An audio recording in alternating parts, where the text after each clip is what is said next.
The most talented person on your team is probably not getting promoted this year. And it's not because their work is bad. It's because somewhere between their desk and the decision maker's calendar, their work simply stopped existing. That's the whole game nobody explains to you on your first day. Your performance and your career are not the same thing. They just look similar enough that you don't notice the gap until you've already lost 5 years to it. Before I go further, let me tell you what this video is not. This is not a video about manipulating people. It's not about flattery, faking friendships, or turning into someone you don't recognize just to climb a ladder. That stuff burns out fast, and it burns bridges faster. What I'm going to walk you through is quieter than that. It's the actual mechanics of how decisions get made about your career. Mechanics that are never written down in your onboarding packet, never mentioned in your performance review, and somehow still decide everything. I'm Amar, and I make videos that break down the real math behind money, careers, and the systems most of us are just handed without an instruction manual. If you're the kind of person who does good work and quietly assumes it'll speak for itself, stick around because I want to show you exactly where that assumption falls apart. Every office runs on 2 org charts. There's the one printed in the employee handbook, with boxes and titles and dotted lines showing who reports to who. And then there's the one nobody prints, the one that actually decides who gets the good projects, who gets covered for when they mess up, and who gets remembered when a seat opens up 2 levels above them. You were only ever handed the first chart. You've been playing by rules from a document that isn't the one being used to score the game. Here's a number that should bother you. A widely cited Gallup workplace study found that most employees who leave a job cite their direct manager as the primary reason. Not pay, not workload, the relationship. That single stat tells you something most people never connect. Careers aren't decided by spreadsheets of output. They're decided by a relationship between 2 humans, and one of those humans is keeping a running, informal, entirely subjective impression of you in their head, not a tally. A story. Let's call this the impression ledger. Your manager isn't logging every ticket you closed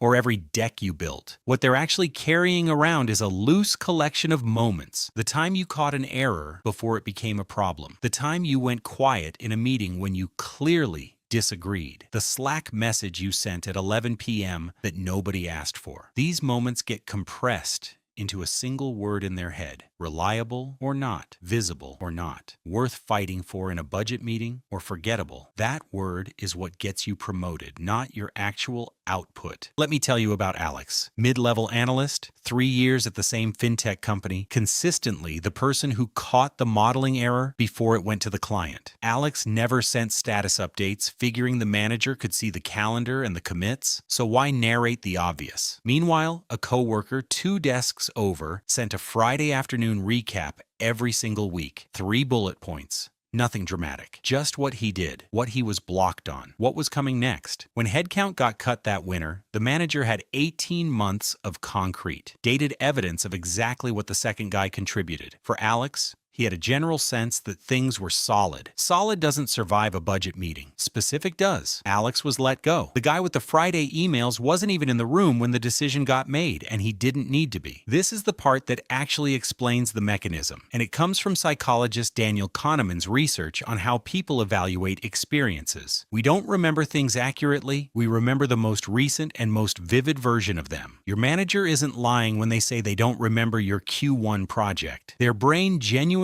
compressed it down to almost nothing, unless you gave it a reason to stay sharp. Silence isn't neutral. Silence gets erased. Now here's what this actually costs you over a career. And I want to put a real number on it because vague advice doesn't change behavior, math does. Say you're 28 on a standard corporate ladder, and every promotion cycle you're passed over once because your work is invisible instead of remembered. One missed promotion cycle, conservatively, costs you 12 to 18 months of delayed compensation growth. Do that twice over a 15-year career, which is incredibly common, and you're not looking at a bruised ego. You're looking at somewhere around 2 to 3 years of lost seniority, compounding into a 6-figure gap in lifetime earnings by the time you're in your late 40s. Nobody stole that money from you. You just never made it onto the ledger that decided who got it. Let me introduce you to Ben. because his story shows what happens when you finally notice the second org chart. Ben was a back-end developer, technically excellent, the guy other engineers pinged privately when something was actually broken. For 4 years, he stayed heads down, assuming competence was self-evident. Then a reorg happened. A director he'd never spoken to picked the team leads for the new structure, and Ben wasn't one of them. Not because he was less skilled, because the director had never once heard his name in a room where it mattered. That was the wake-up call. Ben didn't turn into a different person. He didn't start flattering anyone. He did 3 specific things. First, he started sending a short update to his manager every Friday. Not a highlight reel, just facts. What shipped, what he was blocked on, one thing coming up next week. Second, he started speaking first in stand-ups instead of last, which meant his name was the one people remembered walking out of the room. Third, when a cross-team project needed a volunteer, he raised his hand even though it wasn't glamorous, because he understood that proximity to visible work matters more than the size of your individual contribution. 18 months later, when the next reorg happened, his name was in the room before the decision got made, because by then, it already had been dozens of times, in small, unremarkable ways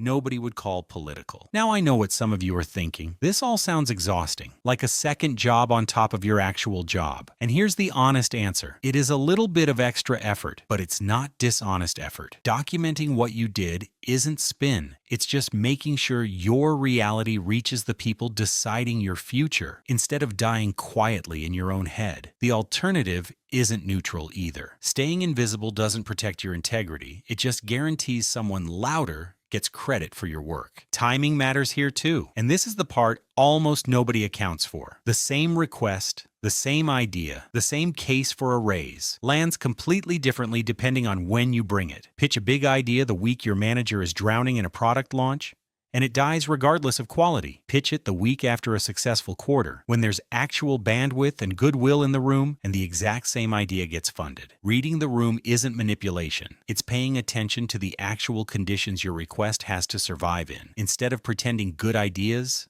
succeed on merit alone, in a vacuum, regardless of context. So here's what actually changes the outcome. Distilled down to 3 things you can start doing this week. First, document your own work in real time. A short weekly note to your manager, 3 lines, no fluff, just what happened. Second, be in the room, literally. Volunteer for the visible cross-team work, even when it's not the most interesting task on your plate, because proximity to outcomes is remembered longer than the outcomes themselves. Third, build a small number of real working relationships with people whose opinion actually shapes decisions. Not by performing, just by being someone who helps when it's easy to help and tells the truth when it's easier to stay quiet. You weren't overlooked because you weren't good enough. You were being measured against a scoreboard nobody showed you, using rules nobody explained, by people who assumed you'd figure it out on your own. Understanding that doesn't make the system fair. It just means you finally get to play the actual game instead of the one you were told existed. If this helped you see something you'd been feeling but couldn't quite name, share it with someone who's currently being the Alex or the Ben on their team. I'm Amar, and I'll see you in the next one.